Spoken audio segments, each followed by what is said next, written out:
प्यारे बच्चों, आज के लेसन में पद परिचय को हम आगे पढ़ेंगे।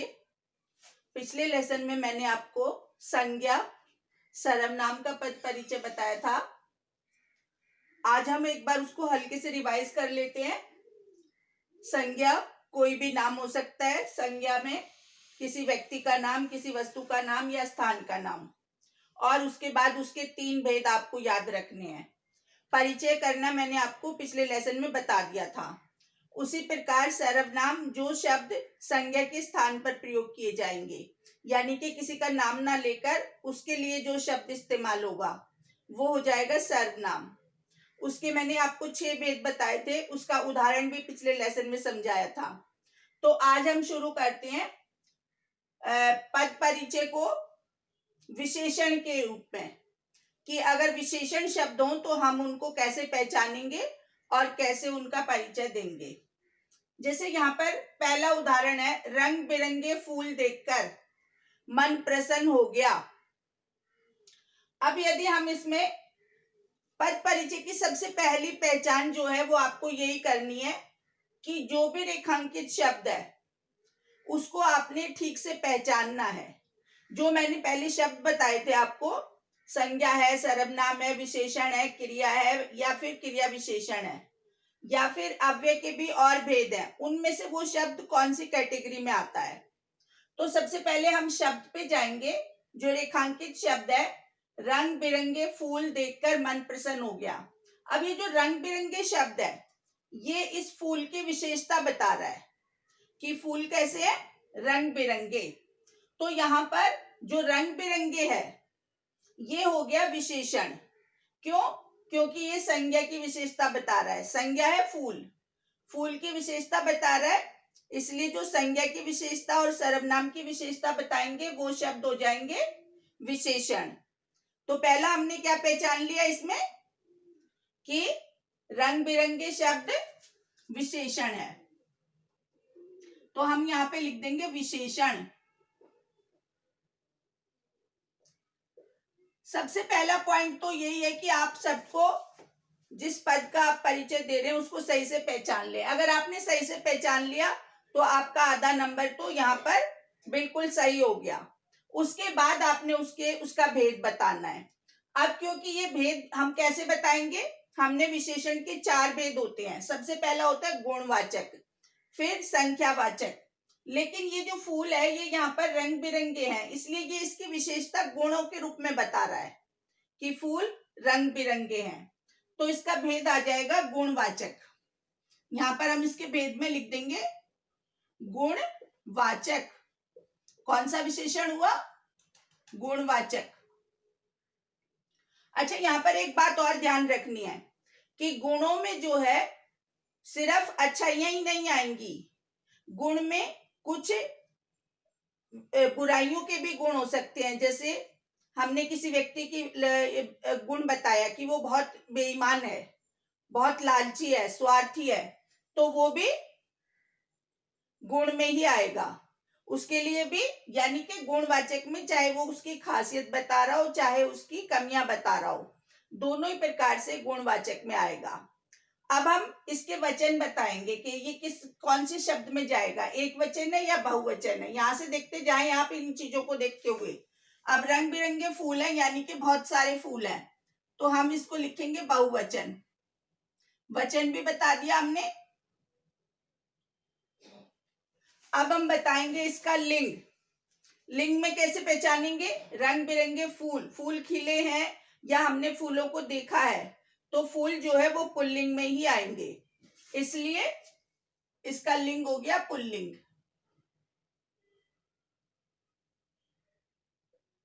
पुल्लिंग हमने इसका लिंग बता दिया। अब विशेषण बताते वक्त हमें एक बात का ध्यान रखना है कि जब भी हम विशेषण बता रहे हैं तो हम बताएंगे कि वो विशेषता किसकी बता रहा है। वहां पर कोई संज्ञा या सर्वनाम जरूर होगा जिसकी वो विशेषता बता रहा है। तो यहाँ पे संज्ञा शब्द है फूल, ये विशेषता बता रहा है फूल की, तो आप यहाँ पे बताएंगे फूल जो है वो विशेष्य है। विशेषण बताते हुए दो चीजों का ध्यान रखना होता है, विशेषण और विशेष्य। जिसकी विशेषता बताई जाती है उसको हम बोलते हैं विशेष्य। तो यहाँ पर फूल जो है वो विशेष्य है। ये इसका कंप्लीट हो गया विशेषण का। अब एक और उदाहरण देखते हैं विशेषण का ही। राजेश 10वीं कक्षा में पढ़ता है। जैसे हमने अभी भेद बताए थे, गुणवाचक में ही एक और भेद होता है, संख्यावाचक। कई बार हम इस तरीके के उदाहरण आ जाते हैं बच्चों को कि 10वीं कक्षा में पढ़ता है, तो यहाँ पर 10वीं को अंडरलाइन किया हुआ है, तो हम इसको विशेषण में ही डालेंगे। लेकिन पहले हम इसको बताएंगे विशेषण शब्द है ये, फिर इसका भेद बताएंगे। अब क्योंकि ये संख्या बता रहा है 10वीं कक्षा, तो इसका भेद हो जाएगा संख्यावाचक।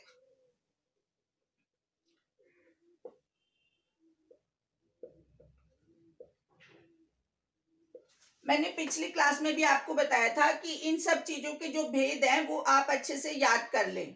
यदि आपको भेद याद होंगे तो आपको बिल्कुल एकदम समझने में कोई दिक्कत नहीं होगी। अब जब हमने इसका भेद बता दिया तो अब हम बताएंगे इसका वचन और लिंग। तो अगर हम बताते हैं कि इसका वचन कौन सा है, तो हम बताएंगे एक वचन है। 10वीं कक्षा, एक ही कक्षा की बात हो रही है। एक वचन बता दिया हमने, मैं शॉर्ट में करके लिख रही हूं यहाँ पर। फिर उसके बाद हमने इसका लिंग बताना है, तो 10वीं कक्षा स्त्रीलिंग में आएगा।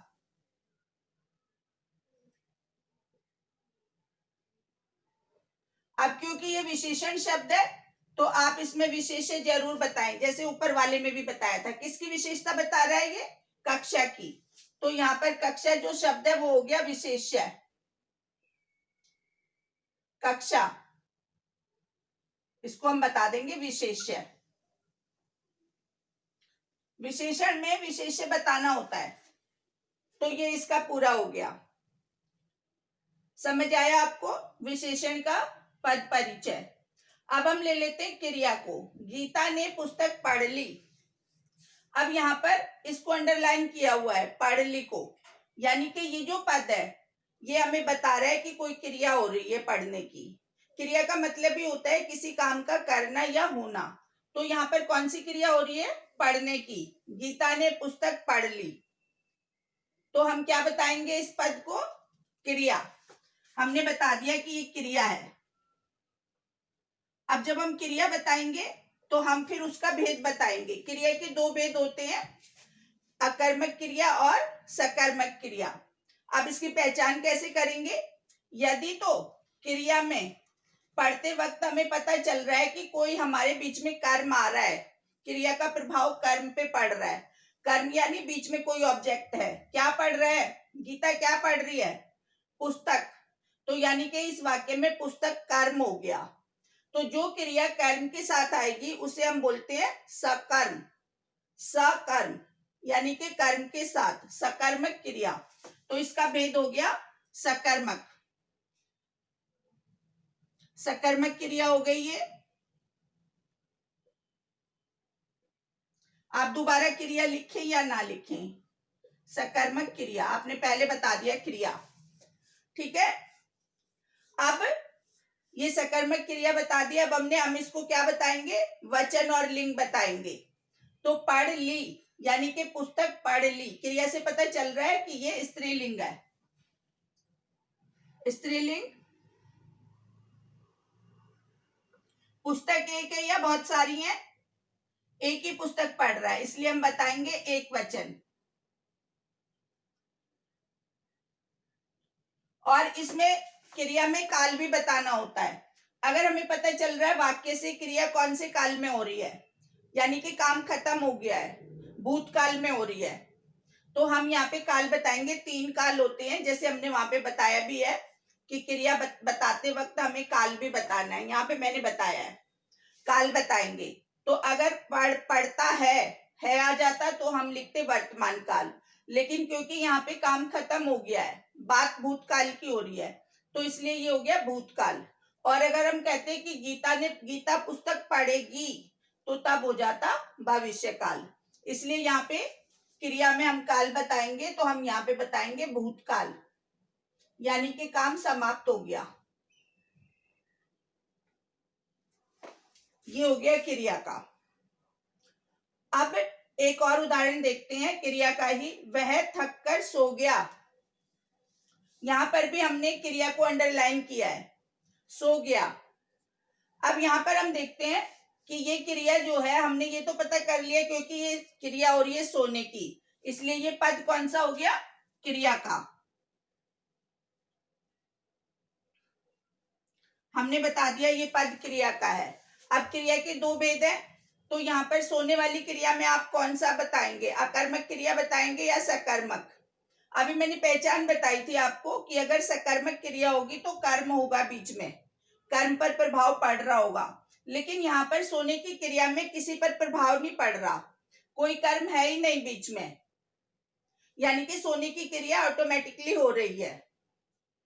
तो कुछ क्रियाएं ऐसी हैं जिनमें कर्म होता नहीं है, जैसे सोना है, रोना है, पलक झपकना है, जिनमें कर्म ना आए, सांस लेना है, अपने आप हो रही हैं, तो उन क्रियाओं को हम बोलते हैं अकर्मक क्रिया, क्योंकि इनमें कर्म नहीं है। अकर्मक का मतलब बिना कर्म के, अकर्म, आ का मतलब होता है बिना और स का मतलब होता है के साथ, अकर्मक क्रिया। ऊपर हमने सकर्मक क्रिया का उदाहरण लिया था, यहाँ पर हमने लिया है अकर्मक क्रिया का। अब हमने अकर्मक क्रिया भी बता दी। अब वह थक कर सो गया। अब यहाँ पर अगर हम इसका लिंग बताएंगे तो हम बताएंगे पुल्लिंग, क्योंकि यहाँ पर हमें पता चल रहा है इसका सो गया क्रिया से, तो ये पुल्लिंग हो गया। और वचन क्या बताएंगे, एक ही व्यक्ति है जो सो गया है, एक वचन।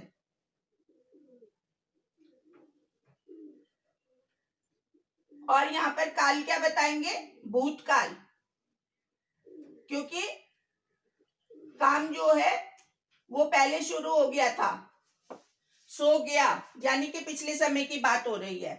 ये हो गया इस क्रिया का पद परिचय। अब एक और क्रिया देखते हैं, तालाब में कमल खिलते हैं। क्रिया जो है आपको हमेशा वाक्य के बाद में ही मिलेगी हिंदी में। हिंदी का नियम है कि पहले कर्ता होगा, फिर कर्म होगा, फिर क्रिया होगी। तो क्रियापद पहचानने के लिए आपको ये पता भी होना चाहिए कि यदि बाद के शब्द हैं तो वो क्रिया ही होगी। जैसे यहाँ पर एक और वाक्य है, तालाब में कमल खिलते हैं। तो यहाँ पर हमने क्या देखा, कौन से पद को रेखांकित किया, कमल को। अब ये क्या है, ये भी क्रिया है, तो हमने कहा क्रिया। अब इसका भेद बताएंगे। कमल खिल रहे हैं, फूलों के खिलने में क्या कोई उसके बीच में कर्म आ रहा है, नहीं आ रहा, अपने आप हो रहा है काम कमल खिलने का। तो जब बिना कर्म के क्रिया हो रही है तो अकर्मक क्रिया। जैसे फूलों का खिलना भी अपने आप हो रहा है, इसलिए इसको भी हम कहेंगे अकर्मक क्रिया।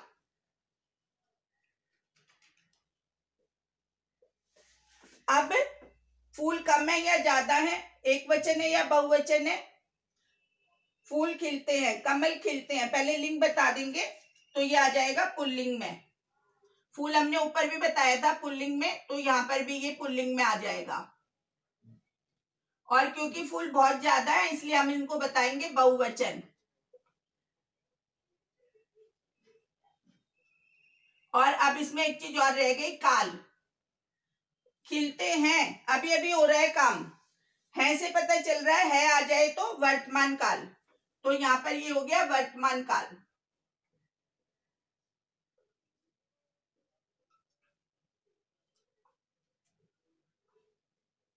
मुझे लगता है क्रिया आपको अच्छे से समझ आ गई होगी।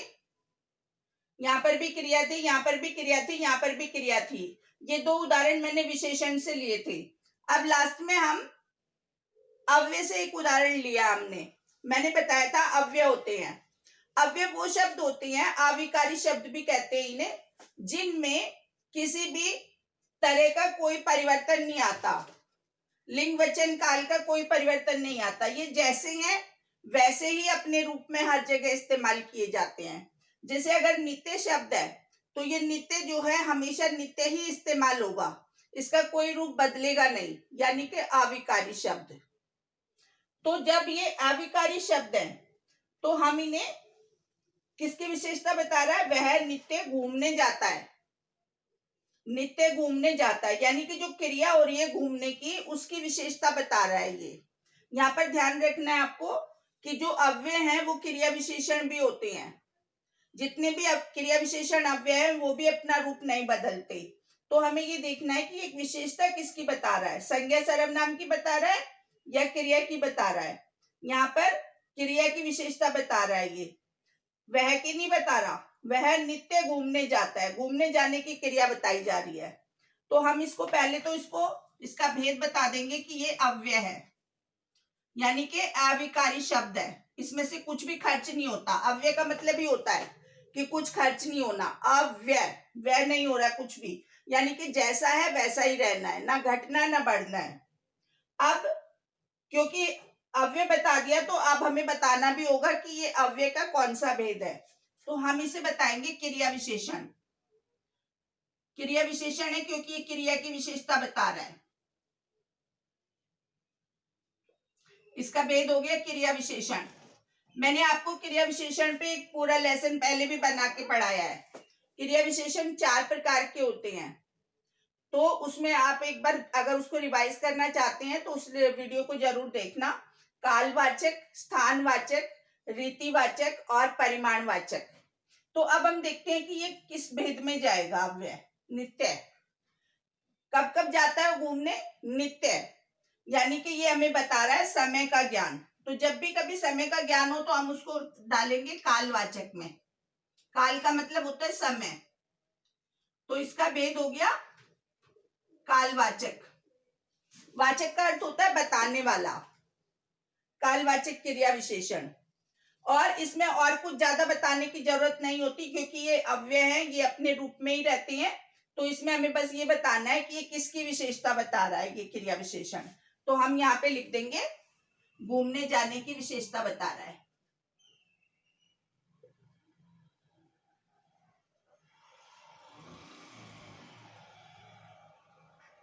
घूमने जाने की विशेषता, किसकी विशेषता, घूमने जाना। क्योंकि ये क्रिया है इसलिए ये अव्यय जो है ये क्रिया विशेषण में आएगा। अव्यय और भी होते हैं, अव्यय संबंधवाचक भी होते हैं, अव्यय जो है समुच्चयवाचक भी होते हैं, अव्यय विस्मय आदि बोधक भी होते हैं। लेकिन वो अव्यय जो हैं उनसे 10th स्टैंडर्ड में उनसे प्रश्न अक्सर नहीं पूछे जाते। वैसे मैं आपको शॉर्ट में बता दूं कि जो संबंध बताएगा उसमें आते हैं उदाहरण के सामने, के आगे, के पीछे, इस तरीके के उदाहरण आते हैं। वो संज्ञा और सर्वनाम में या वाक्य के दूसरे शब्दों में संबंध बताते हैं। और जो दूसरे अव्यय हैं जैसे निपात है, इसमें जोर देते हैं बात पर, बल दिया जाता है। तो भी, मात्र, तक, ये भी मैंने आपको सिर्फ समझाने के लिए बताया, इनका पद परिचय नहीं आता है। और दूसरे आपके विस्मय आदि बोधक होते हैं, उसकी एक आप पहचान बना लो। मैं यहाँ पर बता देती हूँ कि वो जो है हर तरह का, जैसे हमने ओ लिखा, ओ कितना सुंदर फूल है, तो ये इसका सूचक होता है, ये इसका साइन होता है, पूर्ण विराम के नीचे बिंदु। अगर इसके आगे वाला कोई शब्द है उसका आपको भेद बताना है, उसका परिचय देना है, तो आप विस्मय आदि बोधक बता सकते हैं। और क्योंकि ये सारे भावों को बताता है, इसमें खुशी भी होती है, इसमें घृणा भी होती है, इसमें डर भी हो सकता है, मतलब जितने भी भाव है हमारे, दुख भी हो सकता है। लेकिन इस साइन का ध्यान रखना है, इसके आगे अरे भी आ सकता है, शाबाश आ सकता है, वहां आ सकता है, ये कई बार पूछ लिया जाता है। विस्मय आदि बोधक ये भी अव्यय में ही आएगा और नाम इसका बताना है आपने, विस्मय आदि बोधक। और उसके बाद ये बता देना कि ये किसकी खुशी बता रहा है, या कि दुख बता रहा है, या कि घृणा बता रहा है, या कि ग्लानि बता रहा है। जो भी भाव वो बता रहा है वो इसमें आ जाएगा। वैसे तो अगर हम अव्यय के डिटेल में जाएंगे तो बहुत लंबा हो जाएगा ये चैप्टर, लेकिन आप अगर इतना भी याद करेंगे तो आपको इसको समझने में, करने में बहुत सुविधा हो जाएगी। अगर आपके पास इससे संबंधित कोई भी डाउट है तो आप मुझे जरूर बताएं, क्योंकि ये चैप्टर थोड़ा लंबा हो जाता है और इसको समझने में बच्चों को थोड़ी सी दुविधा होती है, बस मुश्किल नहीं होती। यदि आप ध्यान से समझेंगे तो आपको आसान लगेगा। तो इसलिए इसको आप देखना कि कैसे ये हल करते हैं आप, और अगर आपको आसान लगता है तो अच्छी बात है, अगर आपको मुश्किल लगता है तो आप फिर से मुझसे पूछ सकती हैं। Okay, thank you.